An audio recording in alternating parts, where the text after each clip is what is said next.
네, 두 번째 의사입니다. 두 번째 작품 이웃의 것. 느끼셨겠지만 소설의 제목인데 제목이 이웃의 것. 것 대명사잖아요.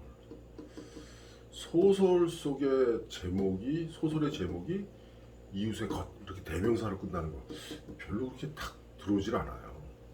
그래서 저 제목은 나중에 이제 저 여러분들 작품 냈을 적에 그 작품들의 제목 가지고선 전체 다 이야기를 한번 또 하겠지만 제목은 주제를 상징하는 것이거나 지난번에 얘기했듯이 어떤 대표적인 사건 아니면 인물 이름 뭐 이렇게 되는데 배경 이름이기도 하고 그런데 이웃의 것이 뭔데 이렇게 돼요. 그럼 이 소설 속에 이웃의 것이 자세히 나왔느냐? 안 나와요. 독자가 읽고 나서 생각을 해야 되죠. 아, 이런 걸 이웃의 것이라고 하는 거구나. 한편으로는 이렇게 생각해요. 내 것이 아니라 이웃의 것이지, 즉 내가 관여할 일이 아니다. 방관자적인 그런 냄새가 나죠. 그래서 그런 지적들이 많이 나오게 됩니다. 어쨌거나 우리 또 정은주님이 발제를 맡아주셨는데 정은주님이 발제를 하루 전인가 그렇게 올리셨죠. 줄거리를 이웃의 것은 줄거리를 자세하게 쓰려면 한도 끝도 없어요. 그런데 뭐 이렇게 요약을 아주 말끔하게 해주셨어요. 그 다음에 인물을 다 얘기해 주셨는데 여기 지금 등장하는 인물들은 다 나왔는데 한 사람 빠진 것 같죠? 한 사람 아니라 두 사람, 세 사람 빠졌네요. 주요한 인물 중에 청소하는 아저씨 있죠? 그 다음에 새로 청소 맡게 된 아저씨 있죠? 그 다음에 저 옥상에 뭐 널어놓고 나중에 몽이 올라왔을 때 몽둥이로 때리는 그 아줌마 있죠? 그런 인물들이 빠졌어요. 근데 여기서 중요 인물로 502호 세댁, 301호 반장, 403호 남자, 202호 몽이 할머니, 303호 소연 엄마. 여기서 지금 서수라는 사람은 세댁인데 301호의 반장 아주머니죠. 그 다음에 403호 남자, 새로 이제 반장 임무를 맡게 되는 거예요. 그 다음에 202호의 몽이 할머니, 그 다음에 303호의 서연 엄마 이렇게 나오는데 이렇게 지난 시간에 저거 얘기한 적 있죠. 저 장사미사에 나오는 사람들 이름. 그래서 뭐 꼭 사람 이름이 아니더라도 예를 들어서 뭐 이병렬, 정은주, 이정희 이런 이름이 아니라 그 사람의 어떤 외형적인 특색 가지고 그 사람 인물 이름으로 호칭으로 쓰는 거죠. 그래서 안경제비, 안경제비라든가 안경제비 같은 안경을 쓰더라도 안경제비, 돋보기. 그럼 돋보기를 쓴 사람하고 안경제비라고 지칭한 거하고 다른 사람이죠. 이렇게 단꼬바지도 있었죠 지난번에. 그다음 그냥 신사, 촌여편네, 촌여자 이런 식으로. 그런 식으로 이제 인물 이름을 설정을 하게 되는데 그런 것도 특색이 있어요. 그런데 이런 경우 이웃의 것에 나오는 등장인물들의 경우는 그냥 호수만 가지고도 얘기해도 돼요. 메토 남자, 메토 여자. 그래서 그거를 어떤 분들은 헷갈린다고 그러고 어떤 분들은 또 메토 여자, 메토 남자 이게 오히려 좋다. 딱 정리가 된다. 그렇죠. 이걸 예를 들어서 대산 드림빌이라고 하는 빌라를 머릿속으로 그려주잖아요. 1호, 2호, 3호 이렇게 됐을 거 아니에요?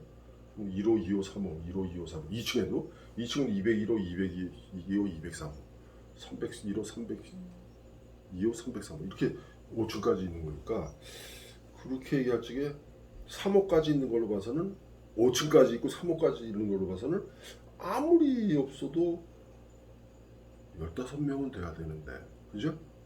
거기다 부부다 뭐 아니면 할아버지도 있다 애도 있다 그러면 벌써 인물이 굉장히 많이 나와야 돼요.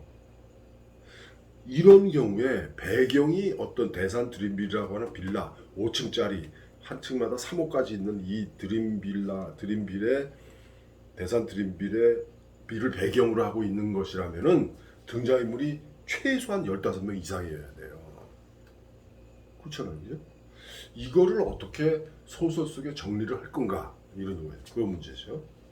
그래서 저게 결국에는 주요 등장인물 몇 사람이서 이야기를 이끌어 나가고 한 사람 두 사람 이렇게 곁가지로 한 문장으로 그냥 끝나는 사람도 있겠죠.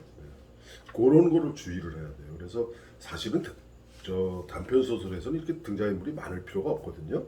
그런데 배경이 저 빌라다 보니까 더군다나 3호까지 있고 5층 빌라다 보니까 아까 얘기했듯이 계산해 보면 나오잖아요. 15개. 15개인데 15명 이상 나가야죠. 그럼 15명이 다 이야기 꾸려나간다. 장편 소설 되겠네. 그죠? 그래서 이런 거 조절하는 게 그러니까 배경을 정하고 내가 작품 쓸 적에 이런 것까지 주의를 해야 돼요.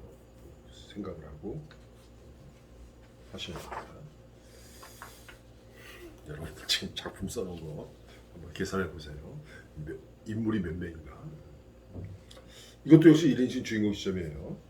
1인칭 주인공 시점의 장점, 단점, 좋은 점과 나쁜 점이 있는데 좋은 점은 1인칭 주인공 시점이다 보니까 자기를 중심으로 모든 보이는 것마다 다 소소하게 다 이야기를 할 수 있는데 결정적인 거 다른 사람 속을 모르는 거죠. 다른 사람 속까지 알고선 기술하려면은 전지적 작가가 돼야 되죠. 그래서 대부분 1인칭 주인공 시점으로 쓰면 적에 1인칭 주인공으로 안 쓰고 1인칭 관찰자로 쓰면서 슬쩍 전지적 작가 관점이 이렇게 시점을 바꾸기도 해요. 왜? 그 사람의 속마음을 이야기하려고 그런 경우가 있는데 여기서는 지금 1인칭 주인공 시점이다 보니까 상대방의 심리, 무슨 생각으로 저럴까를 얘기를 못하는 거죠. 그런 단점이 있어요. 그래서 나중에 이제 감상문에 보면 좀 답답한 게 나오죠. 그럴 수밖에 없어요. 그런데 그거는 감안을 해야 돼요. 그걸 뭐로 해야 돼요? 예, 그 사람의 행동 가지고 그 사람의 말과 행동으로 그 사람의 속이 드러날 수 있게 표현을 해줘야 돼요. 그 표현이 조금 여기서 서툴러서 독자들로 하여금 저 사람 무슨 생각이야? 이걸 그런 의문을 갖게 하는 것이지 1인칭 주인공 시점은 그렇게 저 단점이 있어가지고 이렇게 1인칭 주인공 시점으로 쓰면 안 된다. 이건 아닙니다. 어떻게 표현을 하느냐 문제죠. 그 다음에 이건 아마 칭찬일 것 같아요. 드라마에 나오는 새댁 느낌. 서울 깍쟁이 같고 바른말은 잘하지만 어떻게 그렇게 이쁨은 받지 못하는 그런 느낌 받았다는 거죠. 그 다음에 표현에서 문장을 쭉 몇 개를 이렇게 쭉 나열해 주셨는데 이 문장을 읽으면 그 사람의 성격이나 상황이 그려진다. 그렇습니다. 이런 문장들이 그 인물 묘사 뭐 우리가 흔히 성격 창조라고 그러죠.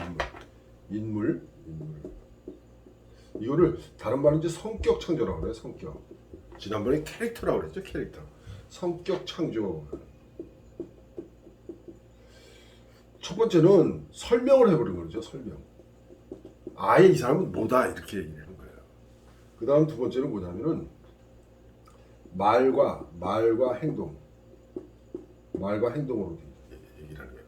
그래서 이 설명하는 걸 뭐라고 하냐면 이걸 말하기라고 해요. 말하기. 이걸 뭐라고 그래요? 보여주기. 이 말하기는 뭐 저 영어로 하면 텔링이라고 하죠. 텔링이라고 하고 이건 쇼잉. 그런데 좋은 소설은 어떻다? 좋은 소설은 인물, 성격을 드러낼 적에 좋은 소설은 성격을 드러낼 적에 설명, 즉 말하기보다는 말과 행동, 보여주기 요거를 더 잘합니다. 그래서 이 사람은 깍쟁이야 라고 얘기하는 것보다 이 사람은 깍쟁이야 라고 말을 해서 딱 규정을 짓는 것보다는 그 사람의 말과 행동을 보여줌으로 해서 그걸 서술하는 거죠. 그걸 보여줌으로 해서 독자가 이 사람은 깍쟁이구나 라고 느끼게 만들어야죠. 그런 겁니다. 그래서 지금 정은주님이 지금 이렇게 쭉 표현을 쭉 문장으로 적어주셨는데 이 문장을 통해서 우리는 뭘 볼 수가 있다? 요거죠. 말과 행동, 보여주기를 통해서 이 사람 성격이 어떤 사람이다를 독자가 감을 잡을 수가 있는 거예요. 이거 잘된 표현들이죠.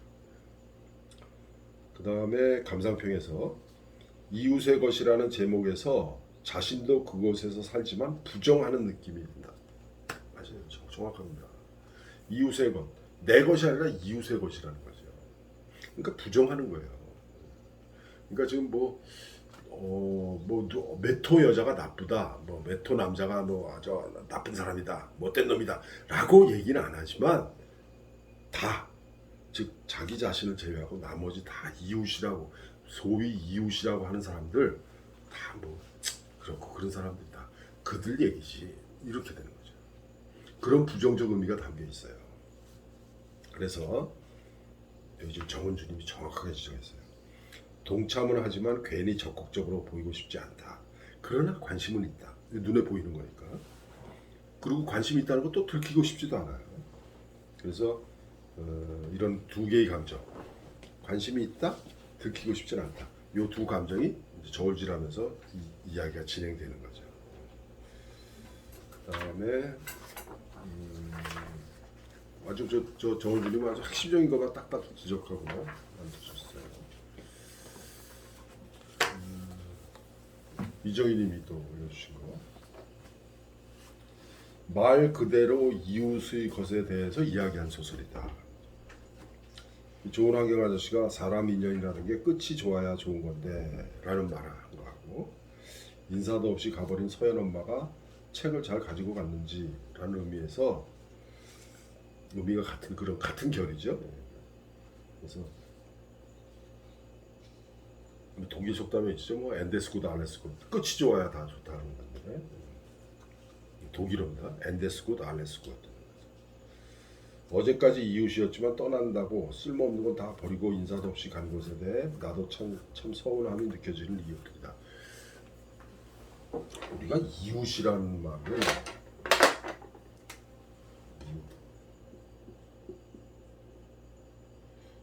이거 저희 저 사이버에서 인터넷에서 많이 쓰죠. 친구,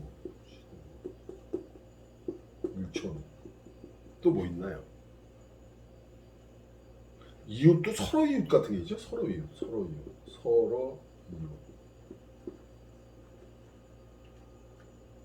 그다음에 또 요즘 저기 SNS 같은 데 팔로우라고 하죠. 팔로워, 따라오는 사람들. 그 사이버에서, 그러니까 인터넷에서 다음이든 네이버든 구글이든 아니면 어느 사이트건, 네이트도 그렇고 어느 사이트건 동호회는 이런 모임이 있죠. 카페. 그래서 산악 모임도 있고 또래 모임도 있고 갑장들 모임도 있고 같은 취미 활동하는 사람들 모임도 있고, 이런 사이버의 이런 온라인 카페에서 이렇게 서로 이제 접속해가지고 만나고, 또 오프라인에서도 만나고 카페에서도 만나지만 온라인 상으로도 만나지만 오프에서 이제 정모니 번개리 이러면서 만나기도 하고. 그래서 처음에 보면은 다 이웃 맺기, 친구 맺기, 일촌 맺기를 하죠. 그런데 이건 저 사이버 얘기입니다. 사이버. 흔히 얘기해서 인터넷이죠. 인터넷. 결국 사이버 인터넷이라고 하면 이건 가상 공간이에요. 가상 공간. 그래서 요즘 저 가상 공간에 빠져가지고 현실을 잊고 가상 공간에 빠져가지고 그 가상 공간이 마치 현실인 것처럼 그렇게 막 목매다는 사람들이 있어요. 이거 지금 저 이웃의 것이 그러거냐? 그건 아닌데 지금 이웃이라는 말이 나왔기 때문에 제가 말씀드리는 거예요. 우리가 이웃이라고 하는 것은 그냥 이웃은 이웃일 뿐이에요. 사이버 인터넷에서 가상 공간에서 맺은 이웃, 친구, 일촌, 서로 이웃, 컴퓨터 끄면 전부 모르는 사람들이에요. 물론 그 중에는 사이버에서 비록 만났지만 오프에도 연결이 돼가지고 실제 현실 속에서 얼굴을 마주하고 서로 이름도 알고 이렇게 인연이 끈끈하게 이어지는 사람들도 있죠. 그런 사람도 있지만 제가 저 어떤 글에다가 그렇게 썼어요. 사이버 공간에서 맺은 일촌, 이웃, 서로 이웃, 친구. 뭐 저 사이버 공간에서는 뭐 형님, 동생하고 뭐 언니, 누나, 뭐 오빠, 뭐 동생, 아우야 뭐 이렇게 그럼 참 친하게 지내죠. 그렇게 친하게 지내는 사이버 공간의 이웃, 친구, 일촌, 서로 이웃. 예. 컴퓨터 끄면 예, 모르는 사람들. 나하고 전혀 관계없는 사람들. 대중에는 있겠죠. 그래서 제가 어떤 글에다 그렇게 썼어요. 사이버 공간에서 맺은 친구 100명 중에 99명은 컴퓨터 끄면 모르는 사람들이다. 나하고 아무 관계 없는 사람이다. 그럼 이것도 뭐예요? 여기서도 이 지금 대산 드림빌에서 언니라고 부르고 뭐 어쩌고 저쩌고 해도 예, 이사 가버리면 그 모르는 사람이에요. 누구의 당장 반장이었던 사람 마찬가지잖아요. 반장이었던 사람 반장하다가 뭐 좀 부정을 했죠. 그래서 저 뭐 쓰레기까지 놔두고 버리는 거 가고 버리는 가구까지 그대로 놔두고 그거 다 남은 사람들이 다 돈 내가지고 치우고 그리고 가가지고서는 뭐 어디 가서 잘 먹고 잘 사는지 모르겠지만 끝이에요 그 사람. 그럼 나중에 어디서 만났어요 다시 만났어요. 길 가다가 만났어요. 아유 이사 가서 잘 사세요. 예 끝이에요 또. 그래서 지금 이 소설을 읽으면서 이 작품을 읽으면서 우리들의 삶, 우리들이 지금 현재 현실 속에서 어떤 삶을 살아가고 있는가, 내 이웃은 과연 누구인가 이거를 우리가 알게 되는 거예요. 그런 걸 다시 한번 생각하게 하는 거예요. 그런 작품입니다. 지금 21세기 지금 더 심하죠. 예를 들어서 비근한 예로 이건 뭐 여담인데 지금은 저기 저 길을 가다가 나쁜 짓 하는 학생을 보고 어른들이 뭐라고 이렇게 교육을 시키려고 그러면은 아저씨가 뭔데 아저씨라고 부르는 것만 해도 다행이죠. 네가 뭔데 이렇게 돼요. 이제 그런 세대가 되어버렸어요. 비록 나이가 어린 사람이라도 어른이 예를 들어서 15살짜리한테 40 먹은 사람이 반말을 하면은 왜 반말하세요? 이렇게 되잖아요. 지금 그런 시대예요. 왜 그럴까요? 네, 단절돼서 그래요. 다 단절돼 있어요. 예전에 저 어렸을 적에는 어른들이 하는 그 나무라는 말 있죠. 야단치는 거 중에 야단치는 거 중에서 제일 무서운 말이 무슨 말이냐면 이놈 자식 네 집 아들이야 이거예요. 이놈 자식 네 집 아들이야. 누구 혼나는 거예요? 예, 갖다 잘못하면 우리 아버지 어머니 혼나는 거예요. 그 말이 먹혀들었어요. 그래서 왜? 같은 마을에서 그야말로 이웃이었으니까. 근데 그런 이웃이라는 개념이 지금은 점점 사라지고 없죠. 지금 이웃은 뭐예요? 아 그냥 한 동네에 사는 사람, 옆집에 사는 사람 그 이상도 이하도 아니에요. 이사 갔다? 그럼 끝이에요. 지금 그 얘기를 하고 있는 거예요. 지금 이 글을 쓰신 분은 그거를 이웃의 것이라는 말로 상징적으로 보여주는 거예요. 지금 많은 사람들이 그걸 딱 의미를 이해를 하고 있어요. 그래서 이정희 님도 말 그대로 이웃의 것에 대한 이야기한 소설이다. 그래서 어제까지 이웃이었지만 떠난다고 쓸모없는 거 다 버리고 인사도 없이 간 것 서운함이 느껴졌다. 서운함이 느껴지죠. 근데 이렇게 서운함이 느껴지는 여기 저 누구지? 이 주인공이 누구예요? 민재 엄마. 민재 엄마가 이사 갈 적에 민재 엄마는 다 인사하고 갈까? 예전에는 그 아파트 단지나 뭐 빌라 같은데 이렇게 이사 오면은 이 떡 해가지고 이렇게 집집마다 돌리고 그랬어요. 예전에는. 요즘 그런 것도 없어요. 그런 세태를 지금 이렇게 그려놓은 거예요. 유기영님.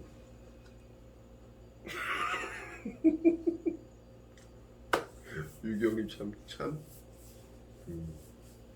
우리 일반적인 독자들하고는 좀 굉장히 독특하신 분이에요. 보세요. 대산 드림빌 502호에 사는 민재 엄마가 연립주택에서 일어나는 청소 문제, 계단 적재물 문제 등과 이웃 간의 인간관계 등을 지루하게 펼쳐놓은 이야기다. 지루하게 펼쳐놓은. 유기영님은 이걸 지루하게 읽었어요. 왜? 뭐 이게 긴장감이 있거나 뭐 갈등이 있거나 뭐 이런 그게 딱 드러나는 게 없잖아요. 혼자서 끊고 가는 거고 그런 거니까 유기영님은 재미가 없죠. 유기영님 입장에서는 재미없었어요. 그러니까 지루하게 펼쳐놓은 이야기죠. 물론 다른 사람들은 재밌게 읽었다는 분도 있지만 아쉬운 부분은 인간의 내면적인 갈등 등 세부적인 묘사가 없이 일상의 일들만 지루하게 나열되어 소설이 재미가 없다. 유기영님은 이렇게 얘기할 수가 있어요. 그래서 이 작품하고 관련지어서 이 작품, 그러니까 이웃의 것이라는 작품하고 관련지어서 이런 게 소설이 될 수 있느냐. 지금 유기영님 생각은 그래요. 이게 과연 이 소설이냐 이게 뭐 자질구레한 얘기, 뭐 소소한 얘기, 네? 우리가 흔히 이런 얘기를 하죠. 일상이라고 해요. 일상의 소소한, 아니면 사소한이죠. 사소한. 아니면 자질구레한, 자질구레. 일상의 소소한, 사소한, 자질구레한 이야기. 이게 일상의 소소한 이야기가 일상이 소소하고 사소하고 자질구레한 이야기는 뭐예요? 갈등이라든가 흔히 얘기해서 절정, 갈등, 절정, 클라이막스겠죠? 클라이막스. 이게 없어요. 이게 없어요. 이게 없는 것이 일상의 소소한 이야기가 이게 과연 소설이 될 수 있느냐? 이게 소설이 될 수 있느냐 이런 얘기예요. 그러니까 지금 유기영님 입장에서는 일상의 소소한 이야기, 지루하게 자질구레하게 이런 얘기 다 해가지고는 소설이 아니다, 재미없다 이런 얘기예요. 맞습니다. 근데 반대로 지난번에 한번 얘기한 것 같은데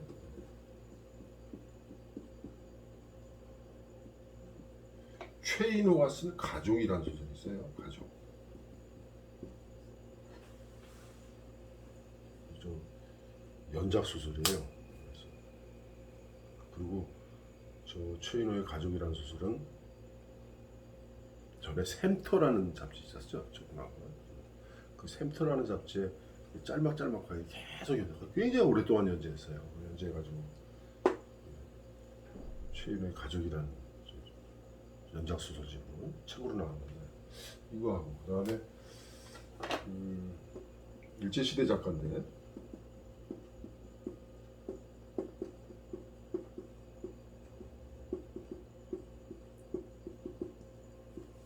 천변풍경이라는 작품이 있어요. 박대원의 천변풍경. 구인의 작가인데 이제 저 해방되고 나서 북한으로 갔죠.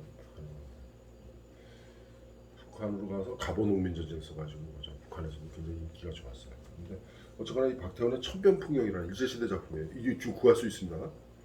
이 천변풍경에서 이 천변은 청계천이에요. 그러니까 청계천변에서 살아가는 여러 인간 군상들의 아주 사소한 소소한 자질구레한 이야기들이에요. 최인호의 가족은 최인호의 가족이 살아가면서 겪게 되는 아주 소소한 사소한 자질구레한 이야기예요. 그런데 소설이에요. 충분히 소설이 됩니다. 그럼 이 작품에서 그 사건, 소소하고 자질구레하고 사소한 그런 작은 사건들을 그것만을 놓고 얘기하면 안 돼요. 다 뭉뚱그려가지고 결국 우리들의 사는 모습들이거든요. 그래서 혹시 아직 작품을 우리 내일 모레까지 제출하는 거잖아요. 아직 작품을 쓰지 않으신 분들 중에 혹시 지금이라도 써야지 라는 사람이 있으면은 지금 현재 당신이 살고 있는 모습을 그대로 쓰면 돼요. 오늘 일기를 쓰세요. 오늘 내가 뭘 했다는 거. 마치 내가 아닌 것처럼. 내가 아닌 것처럼. 오늘 일어난 일을 기록해보세요. 그게 소설이 돼요. 지금 일상의 소소한 사소한 자질구레한 이야기가 소설이 됩니다. 그러니까 여러분들은 저 어떤 그 편견에 사로잡혀 고정관념 속에 살고 있어요. 그 고정관념이 뭐예요? 바로 지난번에 한번 얘기했어요. 소설, 발단, 전개, 위기, 절정, 결말. 이거 소설을 쓰는 사람이 창작을 하는 사람이 왜 발단, 전개, 위기, 절정, 결말을 얘기를 해요? 작가는 그런 얘기하는 거 아니에요. 작가는 이거 얘기가 되겠다. 이런 것도 이야기가 될까? 그냥 이야기를 쓰는 거예요. 나중에 비평가들이 잘된 작품들을 이렇게 추려보니까 이렇게 발단, 전개, 위기, 절정, 결말 이렇게 나뉘어지더라 라고 얘기하는 것이지 어떤 책은 발단해서 곧바로 위기로 가버리는 경우도 있어요. 절정 없이 결말로 가는 경우도 있어요. 그러니까 전혀 걱정하지 마시고 혹시 아직 지금 이미 초고를 쓰신 분들은 그냥 그거 정리해가지고 내시고 아직까지도 쓰지 않았는데 이틀 만에 쓸 수 있는 게 방법이 없을까? 있습니다. 오늘 일어난 일 쓰세요. 오늘 일어난 일. 일기처럼. 일기라고 해서 나라고 하지 말고 마치 남의 이야기를 하듯이 다른 사람이 이야기하듯이 내 얘기를 써보세요. 아니면 어제 이야기. 이사하신 적 있죠? 이제 이웃에 가서도 이사하는 게 나오는데 이사하던 날 있었던 일 그냥 다 쓰세요. 거기에 뭐 꼭 갈등이 있어야 되고 뭐 있어야 되고 그런 거 없어도 돼요. 이사하던 날 나는 어떤 생각을 했고 무슨 생각을 했고 어떤 고민을 했고 앞으로 갈 집에 대한 희망, 내가 왜 이사를 가게 되는가 아니면 쫓겨가는가 그런 얘기 그냥 쓰세요. 그리고 그 옆집에 누구하고 뭐 헤어지는 거 아니면 어느 집한테 내가 돈 빌려줬는데 못 받고 그냥 가는 거 뭐 그런 얘기 쓰 우리 일상의 소소한 이야기들 그냥 쓰면 돼요. 그런 아주 사소한 이야기들이 소설이 됩니다. 유기영님은 이런 것들을 일상의 소소한 이야기, 사소한 이야기, 자주구레한 얘기가 소설이 아니다 라고 얘기하는 게 아니에요. 그게 아니라 유기영님 생각은 뭐냐면은 소소한 이야기, 사소한 이야기, 자주구레한 이야기가 소설로 완벽하게 꾸며지지 않았다는 거예요. 그 얘기하는 겁니다. 유기영님. 그러니까 유기영님이 얘기하기를 뭐 인간의 내면적 갈등 등 세부적인 묘사가 없이 일상의 일들만 지루하게 나열되어 소설이 재미가 없다라고 하는 것이 이게 소설이 아니다라는 그게 아니에요. 다만 이 안에 내면적인 갈등이라든가 세부적인 묘사가 있으면 더 좋은 소설이 될 수 있다는 그런 얘기죠. 유기영님 얘기는. 근데 물론 유기영님 같이 이렇게 생각하는 게 아니라 다르게 생각할 수도 있어요. 여러분들 이름 다르고 얼굴 다르듯이 느낌 다 다를 거 아니에요.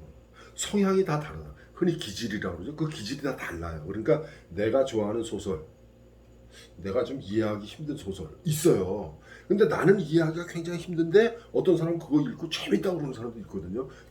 성향의 차이예요. 기질의 차이고.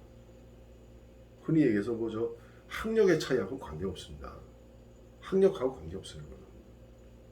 감성의 차이예요. 감성. 그러니까 유기영님처럼 이렇게 지적을 하시는 분도 있지만 반대로 재밌었다. 참 의미가 있다. 내 이웃을 돌아보게 됐다. 아니면 나는 어떤 이웃인가를 반성하게 됐다. 이렇게 할 수도 있어요. 걱정하지 마시고. 정수연님 거. 언뜻 보면 꽤 재미있는 이야기. 그런데 하지만 작가가 서민들을 꽤 이기적이고 부패한 인간군상들로 그리고 있는 것 같아서 불쾌했다. 그러니까 지금 정수연님은 나도 이런 사람인가? 나도 이런 이웃인가? 이렇게 생각을 하신 것 같아요. 그래서 주인공 옆에는 별로인 사람들만 있어 보인다. 그러면서 의문. 이웃의 것, 이 제목에서 것이 무슨 의미일까? 잘 모르겠다. 모릅니다. 그래서 아마도 나의 것의 상대적인 개념으로서 이웃의 것, 내 일이 아니라는 의미에서 이웃의 것 이렇게 제목을 붙이지 않았겠나라고 추정을 할 뿐입니다. 그리고 그 추정은 저의 추정이죠. 저 개인적인 추정이고 이웃의 것에서 것을 어떻게 느꼈느냐 여러분들이 느끼는 거예요. 여러분들이 다 다르죠. 느끼는 게. 아까처럼 우리 저 유기영님처럼 재미없다, 지루하다 이렇게 느낄 수도 있고. 정미진님은 발제를 맡으셨네요. 엄마의 꽃은 발제를 맡으셨는데 또 감상을 이거 감상을 따로 또 올려주셨어요. 또 줄거리 또 깨끗하게 요약을 했죠. 그다음에 시스템하고 그리고 정미진님이 아주 핵심적인 지적을 했어요. 이게 뭐다? 사회 문제의 축소판이다. 이 안에 보이세요? 청소비 쓰임새 확인하는 거지. 그 다음에 이웃 간에 서로 얼굴 붉히기 싫어하기 때문에 참는 거. 전통적인 미덕. 공용 부분을 내 소유로 쓰는 나만 아는 이기심. 공동체 의식의 부재. 그 다음에 결탁에 의해 측근에게 일감 몰아주게 하는 비리. 입주민들은 청소비를 착복한 반장에 대해 책임 추궁은커녕 이사가기 전 대형 쓰레기를 내놓은 반장의 뒤처리까지 해주는 거. 청소 상태 불량으로 청소업체를 변경했으나 또다시 원점으로 돌아가는 아이러니. 사회의 축소판이다. 맞아요. 그 얘기하고 있는 거예요. 정미진 님이 딱 이 소설의 핵심, 이 소설이 된 거, 왜 이게 소설인가를 정확하게 얘기한 거예요. 사회를 그대로 보여준 거예요. 우리 사회 축소판으로. 다만 유기영 님이 지적한 것처럼 좀 더 세밀하고 좀 인간의 심리, 내면 세계 이런 게 좀 더 드러나면 더 좋았겠죠. 그죠? 네. 그래서 지금 이 정미진 님이 뭐라고 그랬어요? 사회의 축소판을 보는 것 같아서 재미있었다. 다만 등장인물이 너무 많아 필요한 인물만 두고 줄였으면 하는 생각이 났다. 근데 이게 지금 15, 아무리 안 나와도 15명이 나와야 되는 거기 때문에 어쩔 수가 없어요. 그리고 호수로 지칭을 하여 헷갈리는 부분이다. 호수로 지칭했는데 헷갈렸다. 안 헷갈리는데. 정미진님은 헷갈린 거예요. 예? 그러니까 서로 다릅니다. 호수로 지정했을 적에 선명하게 들어오는 사람이 있는 반면에 호수로 지정했을 적에 이렇게 헷갈리는 사람도 있어요. 아니 뭐 민재 엄마, 뭐 세대 뭐 이렇게 이름을 붙이는 게 낫다 이거죠. 이렇게 다릅니다. 그러니까 정미진님이 정확하게 지적한 부분도 있지만 때로는 이건 아닌 것 같은데 또 다른 부분이 있어요. 다 다릅니다. 감상은 소설 쓰고 나서 그 소설을 읽고 나서 내가 감상을 올리잖아요. 그 감상은 맞다 틀리다가 아니에요. 비슷하다 다르다지. 같을 수는 없어요. 지금 우리 21명이잖아요. 21명이 하나의 작품을 읽고 감상을 써서요. 21개가 나와야 돼요. 절대 같을 수가 없어요. 왜? 얼굴 다르고 이름 다 다르고 자라온 환경 다른데 나이도 다 다른데 어떻게 같아요? 다만 감상은 그 작품에 따라서 비슷하게 느끼는 부분이 많을 거예요. 또 반면으로 아까 유기영님 얘기했죠. 유기영님처럼 이렇게 현실적으로 논리적으로 따져가면서 딱 지적하시는 분도 있는 반면에 또 때로는 두리뭉술하게 넘어가서 이거 현대사회의 축소판이다 이렇게 얘기하는 사람도 있고 서로 다른 거죠. 감상이 다른 것입니다. 유기영님이 맞고 정미진님이 틀렸다. 아니면 정미진님이 맞고 유기영님이 틀렸다. 그거 아닙니다. 감상은 틀린 게 아니에요. 서로 다른 느낌입니다. 다른 느낌이에요. 다른 느낌.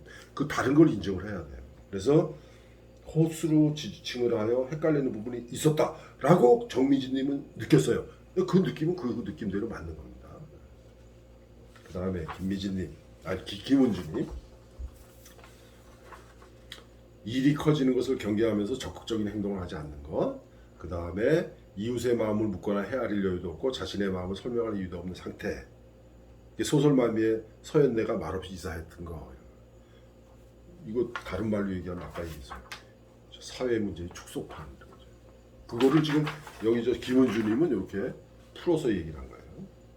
근데 박영웅님도 이 작품하고 관련지어서 학교에서 학생들에게 부여된 이의 인력화를 쭉 설명하면서 현대 사회를 살아가는 사람들의 모습이 아닐까. 그거예요. 현대 사회를 살아가는 우리의 모습이에요. 우리의 모습. 제목은 이웃의 것이지만 그 이웃의 것에 들어가 있는 사람들은 누구냐? 우리 모두 다예요. 우리 모두 다. 지금 이 21세기 지금 이 시대를 살아가고 있는 우리들의 모습 그대로 나타난 거예요. 황선홍님은 반대죠. 아까 정미진님하고 반대예요. 몇 호 누구라고 하니 작품을 이해하는데 좋았다. 황선홍님은 취향이 그런 거예요. 이렇게 같은 그 표현인데도 어떤 분들은 헷갈린다. 그리고 어떤 분들은 아주 선명하다. 그다음에 이런 부분을 빼라고 그랬는데 이거 참고하시고. 그다음 김재영님이 또 좋은 지적 하나 했어요. 카톡이 왔다. 첫 문장부터 흥미롭다. 예. 소설을 첫 문장 어떻게 시작할 건가? 이런 것도 됩니다. 아니면 전화가 왔다. 이런 걸 한번 생각해 보세요. 작품을 전체적으로 자연스럽게 흘러가게 만들어줬다. 자기 것 챙기면서 남에게 아주 못할 짓은 안 하는, 적당히 이기적이면서도 완전히 막 나가는 것은 아닌, 극과 극 사이에 존재하는 평범한 사람들의 모습. 아까 저 표현이 좀 다르죠. 표현이 조금씩 다르지만 결국엔 뭐예요? 현대 사회의 축소판. 대단한 사건이 일어나는 것도 아닌데 계속 뒷일이 궁금하달까. 예. 김재영님도 이 작품을 소설로 읽으신 거예요. 그러니까 무슨 일이 일어날까 궁금해지는 거예요. 이렇게 다 다릅니다. 어쨌거나 이 작품은 우리 저 소설 창작을 공부하는 사람들에게 하나 던져주는 게 있어요. 예. 일상의 소소한 사소한 자질구레한 이야기도 이렇게 소설이 될 수 있다. 대표적인 거 한번 읽어보세요. 최인호의 가족 읽어보세요. 그 다음에 박태훈의 천변풍경 읽어보세요. 가족도 그렇고 천변풍경도 그렇고 다 읽고 나면은 떠오르는 게 있어요. 최인호의 가족 뭐예요? 네, 우리들 가정의 이야기예요. 어느 누구나 가정에서 다 겪을 수 있는 이야기. 그렇죠? 자, 다음 주 5번째입니다. 5번째. 수요일이 어린이날이에요. 5월 5일. 빨간 날입니다. 상동도서관에서 우리 문화강좌에서 모여서 하는 강의 같으면 휴일입니다. 근데 팬데믹 상황에서 이 대면 강의에서는 휴일 없습니다. 어린이날이지만 비대면 강의는 그대로 진행합니다. 5월 5일 강의 그대로 진행합니다. 5월 5일 어린이날 바쁘시겠죠? 미리미리 준비하세요. 자, 임의로 지정을 했습니다. 좋은 생각, 풍선 두 작품이에요. 좋은 생각은 방영옥님. 제가 그냥 지정한 거예요. 이유요? 이유 없어요. 풍선은 정수연님. 다시 좋은 생각은 방영옥님, 풍선은 정수연님. 카페에다 다시 올려놓을게요. 네. 발제문은 5월 2일 일요일 자정 전까지, 감상문은 5월 3일 자정 전까지. 지금까지 게시판에 자기소개는 물론이고 감상문 한 번도 안 올린 사람 있어요. 이번엔 올리세요. 꼭요. 알겠죠? 네. 다시 한번 얘기한다. 5월 5일 어린이날이지만 영상 강의는 계속 진행합니다. 그러니까 좋은 생각 박영웅님, 풍선 정수현님 발제 올려주시고 나머지 수강자들 감상문 다 올려주시고 아셨죠? 네. 여기까지 하겠습니다. 오늘 수고하셨습니다. 다음 주에 뵙겠습니다.